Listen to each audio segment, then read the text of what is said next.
В маленькой деревне жил фермер по имени Томас. Все знали его как трудолюбивого и честного, но одинокого человека.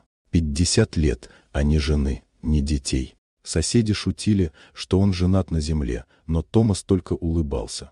На самом деле он был застенчивым, не умел сближаться с женщинами и все откладывал личную жизнь ради хозяйства. Годы пролетели, и вдруг оказалось, рядом никого нет.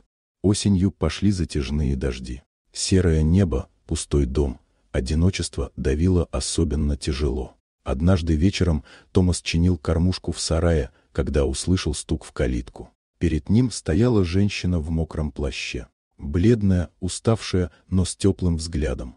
«Я Хелен, иду из соседней деревни, дождь застал в пути. Можно укрыться у вас?» — сказала она. Фермер смутился, но впустил ее. В доме Хелен сняла промокшее платье, согрелась у печи, и они пили чай, разговаривая. Она рассказала, что 3 года как вдова, живет одна. Томас почувствовал родное в ее словах, та же пустота, что мучила его самого.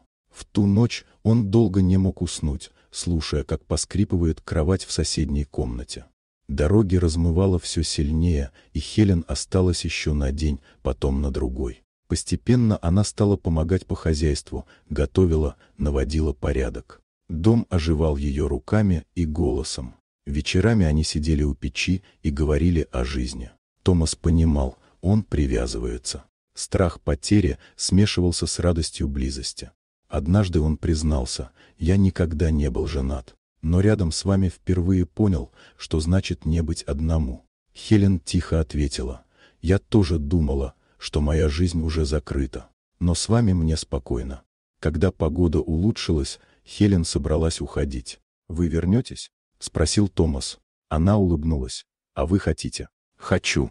Тогда вернусь». И вернулась. Через неделю, уже с узелком вещей. С тех пор они жили вместе.